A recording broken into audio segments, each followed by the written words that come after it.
Welcome to Keep Calm Crisis Talks with Clarity Global. I'm Robyn Sefiani, President ANZ and Reputation Counsel at Sefiani, part of Clarity Global. And it's my pleasure to welcome you to this podcast where we talk everything communication strategy, crisis and reputation management. I'm also a member of the recently launched Clarity Global Crisis Council, which is a follow the sun service where we can provide crisis response and management services wherever and whenever it's needed. In each episode, we connect you to some of the best and brightest in crisis and reputation management so that we can really share the benefit of these experts' learnings for our day-to-day business. Today, my guest is Charlie Bain, a UK-based online reputation management expert with over 25 years' experience in risk consulting, crisis communications, and journalism. Charlie is managing partner of Digitalis, advising multinational corporations and private clients on online reputation strategies, crisis communications, and digital security and privacy. Digitalis is a strategic partner of Clarity Global, and we're delighted to tap into your team's expert services, Charlie, as and when needed. Good morning. So just to let our viewers know a little bit more about your incredible qualifications and background, you're also a pioneer in digital resilience, which I'm really keen to explore, Charlie, and understand more about that. And you're expert in navigating and understanding disinformation and misinformation in the digital world. Somehow or other, Charlie also found time to co-author 2 books. A warm welcome, Charlie. Good morning, Robyn, and very nice to be here. Thank you for having me. So, our absolute pleasure. Why don't we kick off by you telling us a little bit more about Digitalis, the type of work that you do, and exactly what digital resilience is, particularly in the lead up, in the crisis preparedness phase. Sure, absolutely. No, so we are about 70 people. We have an office based in central London. And I guess the best way to describe our business is it's all about protecting our clients' reputations, but also understanding the reputational risk they face, particularly in their digital footprints. So really, we're about finding information online about our clients, first and foremost. Secondly, analysing it for reputational risk, and then ultimately managing it in search engines, which are the portal to most people's reputations globally. It's really a business about trying to find the intelligence and the information in order to prepare clients predominantly for the awful moment where they might face a communications crisis. Interesting you talk about digital resilience. Digital resilience is something which really didn't exist 20 years ago and even 15 years ago. But as you know, the rise of the internet was fairly rapid. I mean, it's extraordinary to think that Facebook in its current guise has really only been around since 2008. And I always look at that area as the real start of the digital library that is in the internet. Right. And I talk to our clients a lot about this digital library because every single day people are writing things about you, talking about you, putting information online about you. You're doing the same. Behind the scenes, public records are being digitized, and literally, if you look at the internet, it is a vast digital library. Now, the question is that that digital library on you or your business can sit there for years and no one will access it. But when you're in a crisis, the first place most stakeholders go is into your digital footprint. And the question then is, what are they going to find? And how are they then going to use it against you? And I think that's the really important part of our business. So what we say to our clients is, Let's look at your digital footprint. Let's dive into it, just like a hostile third party would. Let's find everything out there about you, and then let's analyze it for third party risk. And when I say third parties, we are impartial third party advisors coming in and looking at it. So you may not think you have a reputational risk in your footprint. But first of all, you may not know that it exists, and secondly, you may not know it's a risk. So I think the skills and the niche area of our skills is looking at that and then passing it on to the client with some recommendations about how they can prepare themselves for a crisis, particularly working alongside their communications advisors and their legal advisors. So, Charlie, if somebody has a messy digital footprint and there are some skeletons in the closet there, what can you and your team do to tidy that up and hopefully, push that way down in search or even have it disappear? What would the approach be?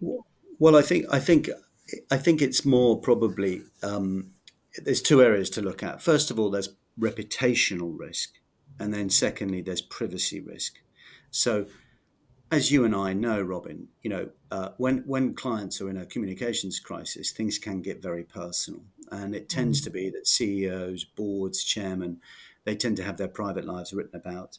And of course, with the internet the way it is today, it's very easy to find home addresses. It's very easy to find lifestyle assets, and some sections of the media, and also I have to say the media aren't necessarily the worst ones here. It's actually the guy or girl in his bedroom in South London who is just as good at finding information online. They could be a hostile shareholder. They could be a disgruntled former employee.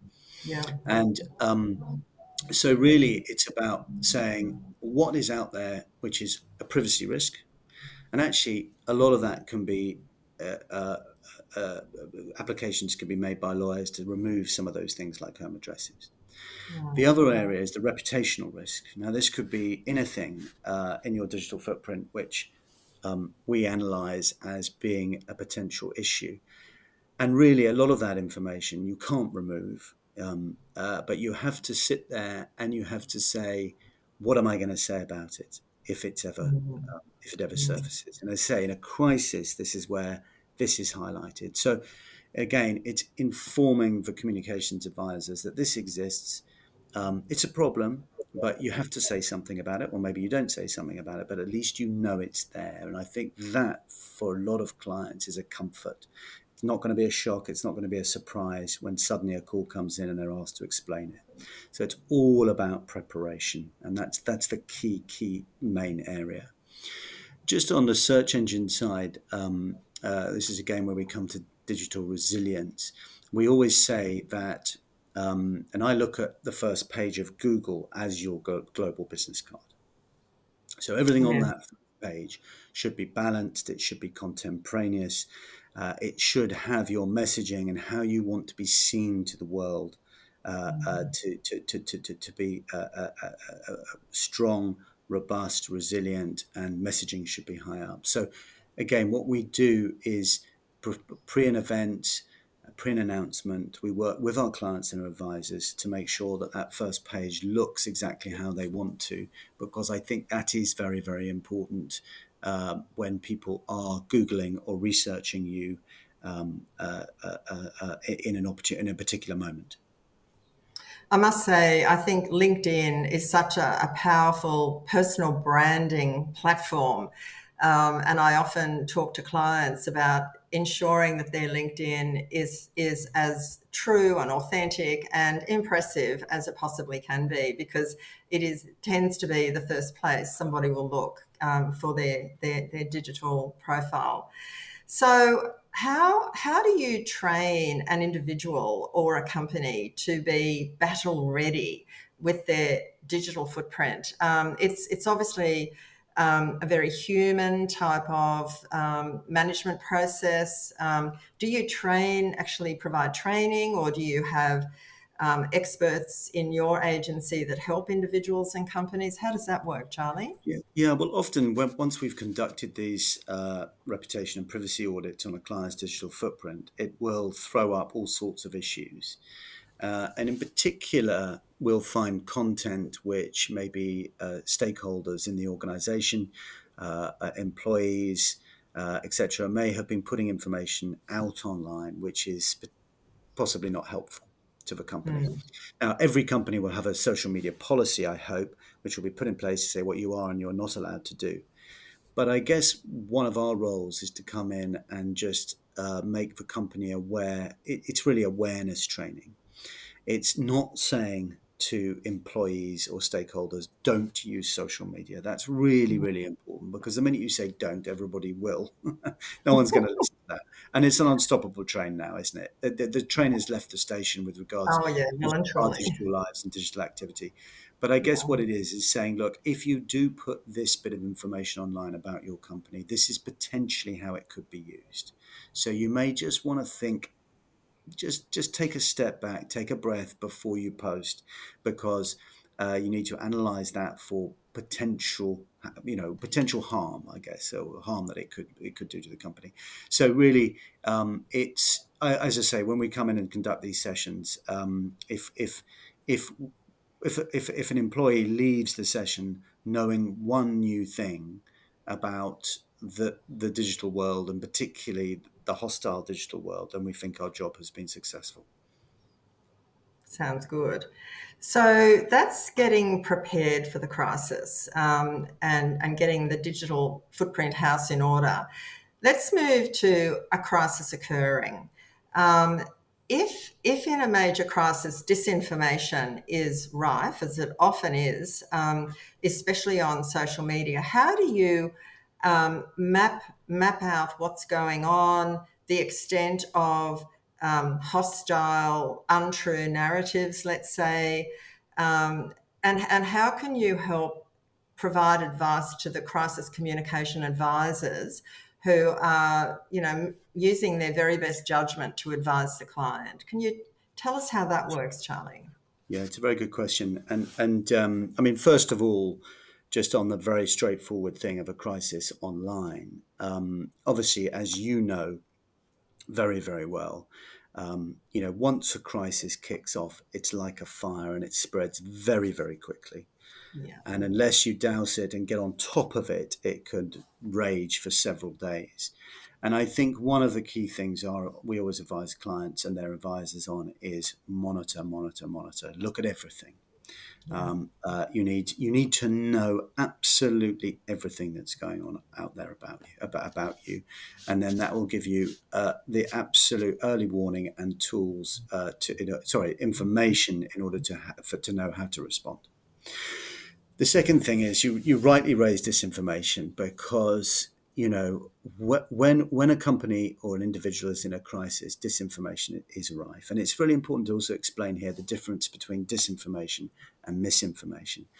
Disinformation is excuse me, is broadly is people who are creating content or rumors which they know to be untrue, and they are putting those online. Misinformation is people who are seeing those untrue facts or rumors and sharing them because they find them interesting. So I always describe, a misinformation share would be, say, a mum at the school gates who sees a rumor online that you shouldn't use a certain baby product. Now, that may or may not be true, but she is going to share that because she's interested in it. And of course, that Yes. then propagates the disinformation. So that's the difference between disinformation and misinformation. In a crisis, a company there seems to be a fair amount of disinformation out there because people are jumping to rash decisions. There are hostile third parties with agendas trying to harm the company. So our job is first and foremost to find that information. And secondly, what we do is we analyze that for what we describe as coordinated inauthentic behavior. We call that CIB. Now, what is coordinated inauthentic behavior? It is basically behavior on social media which doesn't look real. To give you an example, that may be sudden, thousands of accounts which are suddenly launched with it the day before the crisis kicks off. A lot of those could be bot driven. Some of those could be human beings being paid to drive a narrative.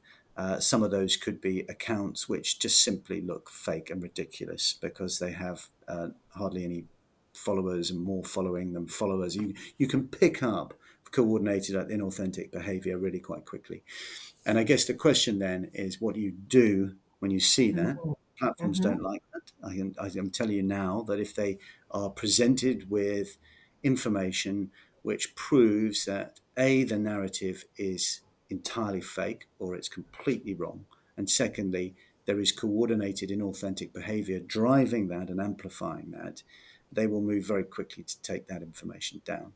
And secondly, it informs the comms advisors as to what to respond to and what not to, because indeed that can be very helpful.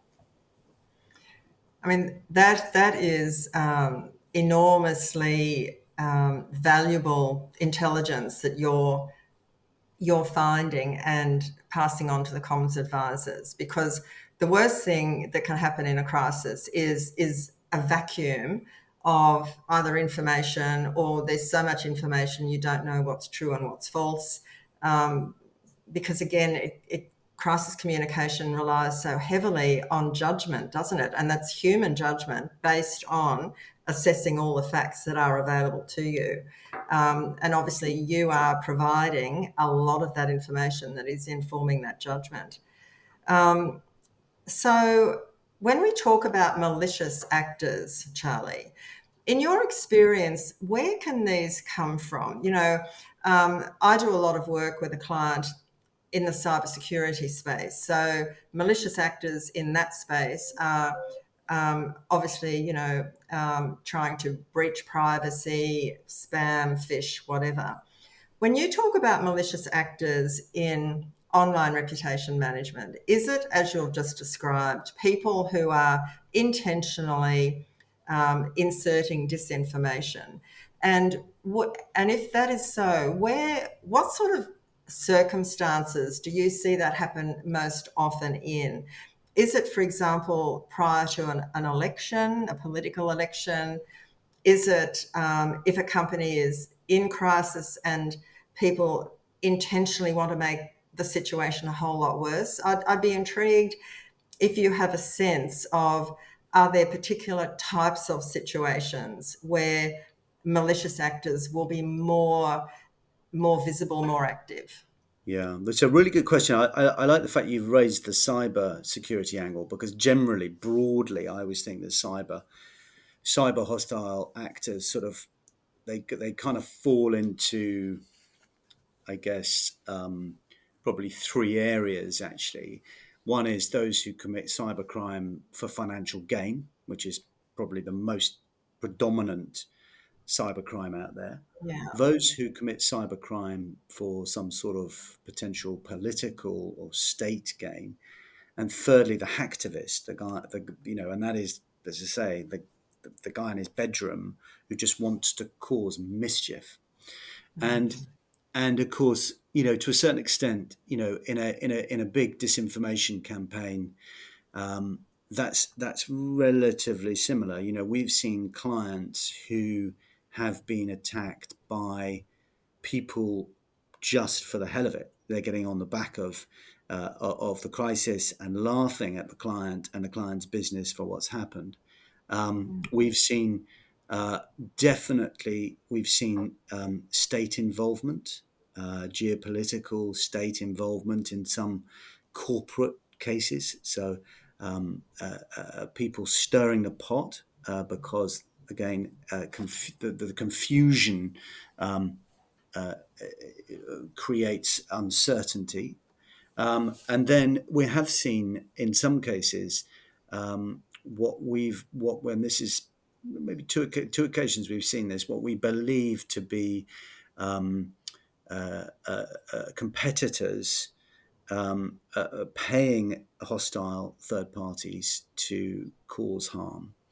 And that, I think, is something which is very, very Mm. dangerous indeed. It does happen. There's no doubt about it. It's sometimes incredibly difficult to prove that or to track and trace it, but it does. It certainly does happen.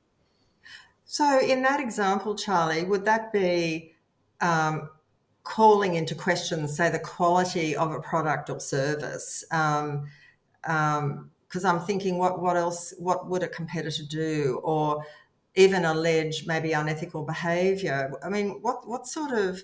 I'd be just fascinated to know I, in that situation what might be appearing on social media. yeah. So I guess the most the most effective, but I say effective in I'm saying it in the way of it's Yes. effective for a bad actor, is Yes. maybe a hostile third party that seizes on a small truth and then starts to amplify that, I think. Mm. And again, we go back to this whole area of coordinated. It looks as though it's naturally organic, but it's not. It's loads of voices coming in and saying, don't buy the product because it might be this. And then someone will come in and say, don't buy the product because we know it's this. And very quickly that starts to circulate around. And, you know, it's fascinating because it's very difficult to then get on top of that. I mean, you can then, the company can come out and issue a statement to say, we've read false allegations online, these aren't true.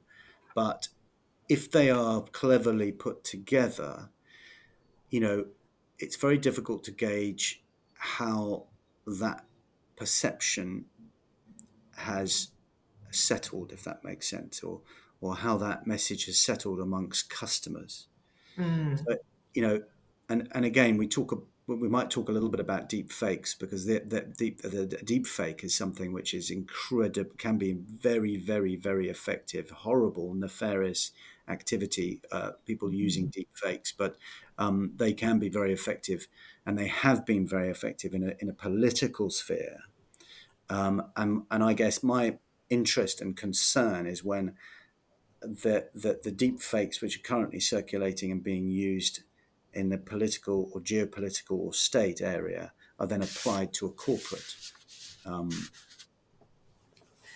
So, Charlie, can you explain for our audience what you mean by deep fake? So, on one hand, we've got malicious actors, which I think people pretty much understand because we've heard about it for quite a few years in the cyber breach and hacking sphere. But when you're talking deep fake, can you explain that a little more for us, please? sure, absolutely. So deep fakes, the first deep fake really appeared around 2018, and it was actually posted on a Reddit thread.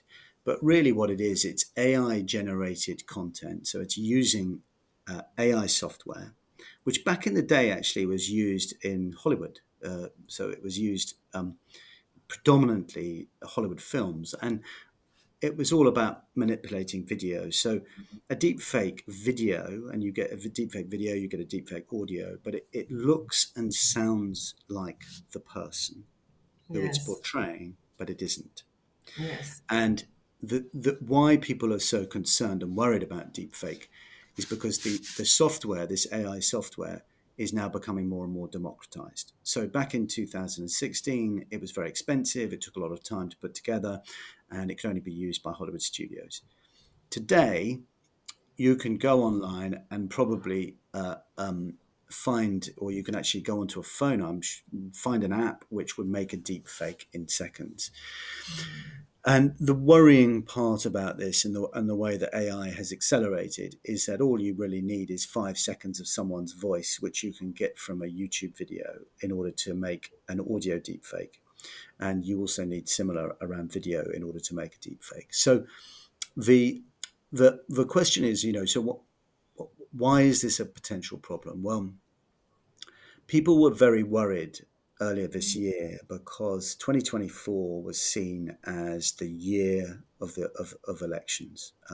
70, nearly 70 elections, over 2 billion people voting in the world.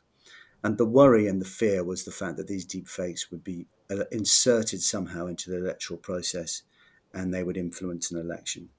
And interestingly, purely from an academic exercise at Digitalis, we've been monitoring every single election throughout 2024. And Oh, I'm happy to interesting. say that it hasn't changed the electoral process in a major way. It hasn't influenced voters as we thought it would. The big worry was it was going to majorly affect the UK election, or it was majorly going to affect the US election. In fact, it hasn't. But there have been instances where deepfakes have appeared and have caused, you know, some concern around whether or not they have actually affected uh, they have affected voters and voting intentions. I think I read that the Romanian election might have had some concerns around it. I'm not across that. I'm here in Sydney, Australia, and Romania doesn't get a lot of news coverage here. But of course, I'm always reading about crisis management, issues management, and reputations. Am I correct in thinking that there might have been some concerns about the Romanian election? Definitely, and I'll come on to that in a second because that was it's an unfolding story as we speak, and there's a lot Right. of facts coming in and a lot of information to analyse. Um, the Slovakian election, interestingly, was, I think, the best example of how a deep fake possibly, and I say possibly because we don't know, could have influenced some sort of voter behaviour. Slovakian election, 2 days, once voting had closed, two audio deepfakes went online, and one of the candidates discussing how to rig the election, and secondly, that when he got into power, he was going to raise alcohol prices. Now, very quickly, that went viral right across several social media platforms, and of course, you know, um, uh, there were two very, very emotive subjects. He came out very quickly to say this is a deep fake, this is completely wrong. But the general feeling, and people again are still analysing this, it was November 2023, is that that could potentially have had an effect on voter intentions because his rival got in.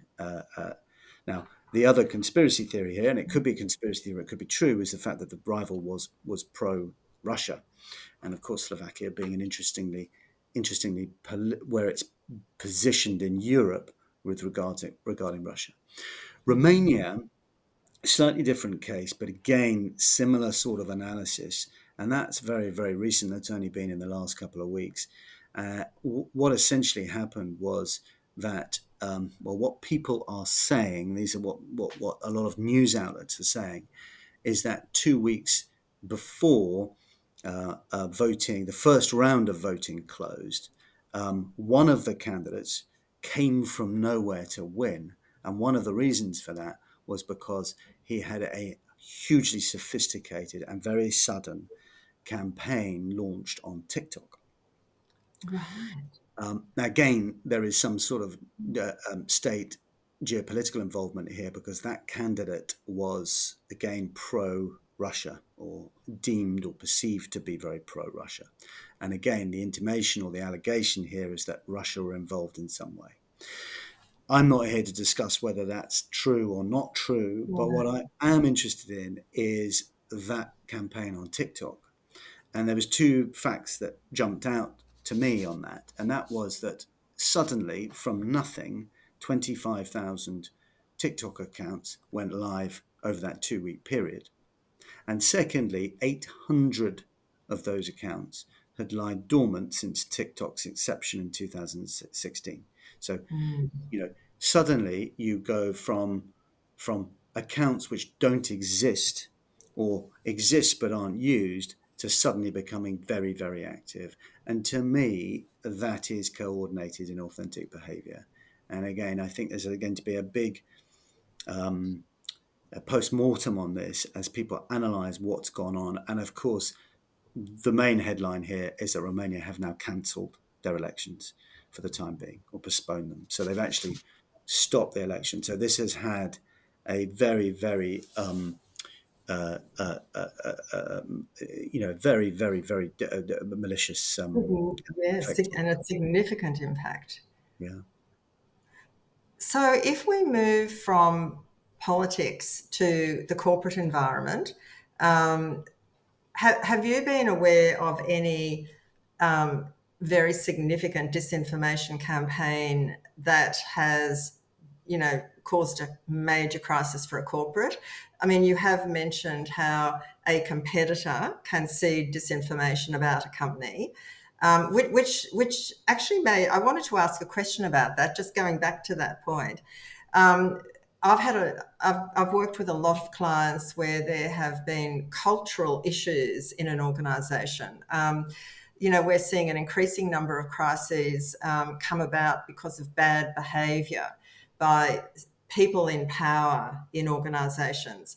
And very often what can happen, you have one complainant who goes public, and then others or whistleblowers will come out of the woodwork because they're suddenly emboldened by the first person who has made the allegation. And I guess my question there, Charlie, is you would be seeing that in your online search. I guess you then report that to the company and their communication advisors. And then is it up to the company to decide, well, actually, maybe there is some truth in that. We need to investigate that and invite that person to contact us directly so we can check out their allegation? Or is it obvious to you that's disinformation? Is it a fine line between disinformation and whistleblower in a corporate environment like that? It's a really, really good question. I mean, it's a brilliant question, and we're not seeing actually a lot of cases regarding bad behaviour, but we have seen a case around, or we followed a case, interestingly, around a whistleblower. And this allegation was first posted, I think, it was a comment beneath a newspaper article, first and foremost. So the whistleblower came out and posted a comment beneath the newspaper article. Now, that's the sort of thing we'd pick up and report to the client and say, look, this has been written. We don't know whether it's true or not, but we're going to pass it on to you. And I guess the problem then is, what does the client do? Because you need to then address that and take it very seriously. Because what happened on this case was that I don't think that the whistleblower felt that he or she was listened to, so they then put up a blog.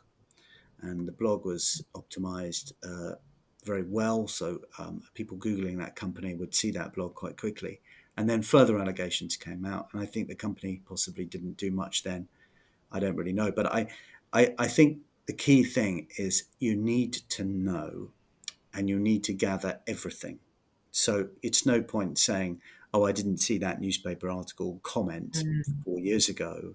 You need to have seen it, and you need to have acted on it. And I think one of the key things now, and again, this is more your area of expertise, I'd say, but it's the speed, isn't it? It's the speed of taking things. It's gathering everything, and it's being able to work out what you need to do. And we're in a world, we live in a world now where comments go up every second, every minute of the day. Never has a detractive voice had more power than in 2024.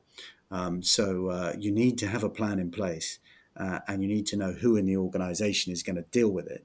And it goes back to our point earlier, Robyn, which I know you are very big on as well. It's preparation. It's understanding your risks. It's knowing, from our case, it's knowing what's in your digital footprint and why it's a problem. Because if you're prepared, when the crisis does hit, believe me, it's going to pay dividends over and over and over again, because you're not going to be sitting around a boardroom with key senior people in the business working out what to do. You're going to know what to do.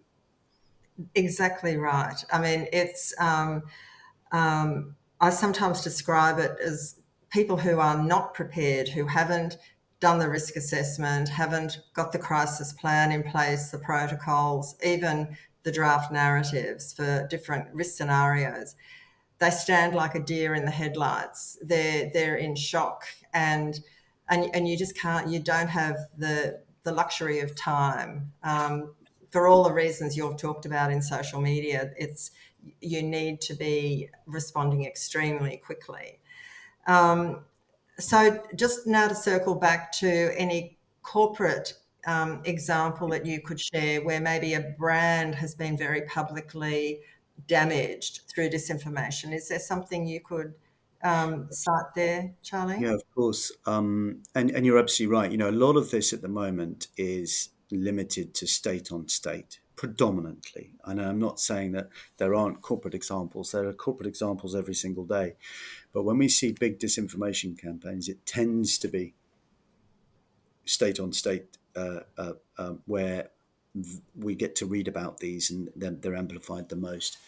I think one of the interesting case studies for me it's actually some years ago now. It's 2019, and it was we have a bank in the UK, Metro Bank, and it was a fascinating study to me on a disinformation campaign that was acted on by customers, and essentially it was one quiet Sunday morning, someone, we don't know who, but put out a WhatsApp which basically said, Metro Bank is in trouble. You need to take your money out if you've got an account there, or if you've got a safety deposit box. You need to get that out immediately. Get those possessions out immediately. Now, people had known that Metro Bank had been in a bit of trouble. Its share price had dropped. So there was, again, a kernel of truth around the fact that the company wasn't performing optimally. But the way that this WhatsApp message was constructed made it feel as though it was a lot worse. Yes. Now that went onto Twitter. So the WhatsApp, I always say to people, WhatsApp sometimes goes viral. It does, and that someone posted that onto Twitter, and then before you knew it, people were literally descending on branches in a particular area of southwest London and trying to take their money out. Metro Bank did, to their credit, they acted quickly. They released a statement. They said, "This is wrong. This is disinformation. Please ignore this message." But of course, when the markets opened on Monday, the share price took a further plunge. So that is an example of how a disinformation campaign can be very, very, it can be, once again, it can have a huge effect on a business if Yes. you don't find it, analyze who's behind it, and respond quickly. Act swiftly. So if we now move on to post-crisis, I do have a question. So, the company's gone through the crisis. You've given them all the advice or all the information about their digital footprint. The communications crisis advisors have helped the company navigate the crisis. So we're now in reputation rebuild stage. In your experience, Charlie, is there stuff floating around on the internet that's still a bit risky? What do you do, and how do you help crisis communicators and organisations? I suppose it is to sort of clean up and de-risk after the crisis has occurred. It's a very good question. One interesting thing to look at the internet is like an iceberg, and we often talk about this to our clients. Essentially, what you see on search engines is only 4% of the internet. So it's basically, if you think of an iceberg, it's the peak of an iceberg poking out of the water, right? Beneath that, 92% of the internet is called the deep web. And the deep web is essentially the publicly available part of the web, but you don't just access it on the surface web. So you're not seeing it on Google, but there's a tremendous amount of material there. What is the deep web? It's public records, it's social media, it's blogs, it's forums, etc. And then sitting beneath that, 4% of the internet is the dark web, which is where the drugs and guns are sold, which people think is a very exciting place. It's not actually. It's just a very boring place, loads of sort of old email addresses, compromised passwords. So what we always say to clients is post-crisis, you need to find, and particularly if they've been hit by a disinformation campaign, which, as I say, predominantly most companies will have experienced some sort of dis or misinformation during the crisis. You need to find all of that material and then work out what you're going to do with that. Now, some of that will have to sit there and it'll have to remain because it's true. But if it's not true, then you need to speak to your legal teams to try and get some of that information removed. So really, it's about once the crisis is finished, once you've responded, once the dust has settled, there is a certain amount of repair which you need to do. And the other thing, just to very quickly talk about digital resilience, and particularly on Google, if you have put time and effort in looking after the real estate of your first page of Google, it should, in theory, be able to withstand some sort of reputational damage. It should be able to see you through a crisis quite well. And we talk about the first page of Google being real estate. You need to occupy it. And if you don't occupy that first page of Google with your website, other owned digital assets, proper third-party media created by the likes of yourselves, then others will fill the vacuum. And I think that one of the big messages to clients is, as well as looking at your digital health check, looking at your reputation, your privacy online, is also you need to then really focus on that first page, make it resilient. So if you do hit a bump in the road, it will, hopefully, you'll emerge with that first page still intact. That is great advice, Charlie. Are there any other tips that you would like to leave us with? I think you have just summarised that perfectly, but is there anything else you'd like to share as a tip for anyone preparing for or communicating in a crisis? Well, I don't know. We talk a lot about the two P's, which is prepare and predict, and we've talked a lot about preparing. But I always say that when you're in the teeth of a storm, you should also try, if you can, to think about what else is coming down the line. So you're thinking about firefighting today, but what in the UK, for instance, what I always say to clients, what are the Sunday papers going to write? Are you then going to be the subject of a documentary? Are you then going to be the subject of a book? Are you then going to be subject of a fictional documentary?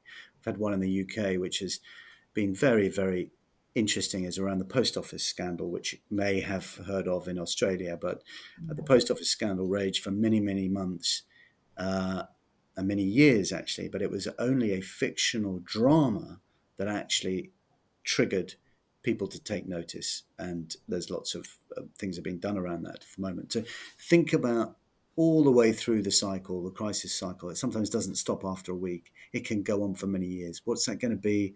What are you going to do? What are you going to put in place? So that's the predict side. We talk a lot about, this is again much more your area, Robyn, than mine, but it's around responding to a crisis. And again, I've sat around a boardroom table with many clients and their comms advisors, and care and concern is so important. The two C's we talk about. Remember the victims. This is not about you as a company. Think of the people this has affected, and that I think you would probably tell me number one rule for crisis comms. But I see people make mistakes so many times like that as I'm sitting there as an impartial advisor, people not thinking about others and not being transparent. You have to be transparent because it's just so important. And in the digital age, if you're not transparent, you'll be found out very quickly. So that's really important. And then my final bit of advice to anybody is try and get some sleep. And I know this is a really simple thing.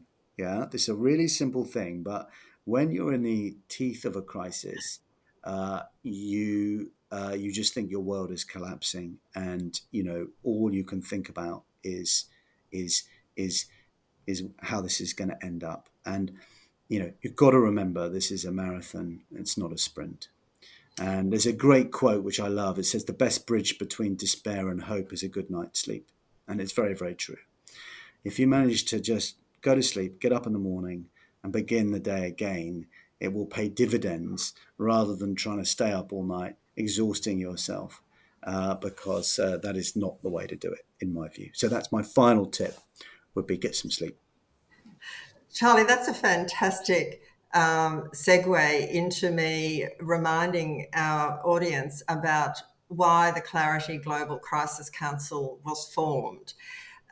It's for exactly the reason to enable people to get some sleep, so that if a crisis occurs in one geographic market, let's say Australia, we handle it during our working day, and then our colleagues in the United States or in the UK, and I'm getting mixed up with the direction of the sun at the moment, but it would be Europe, Amsterdam and London.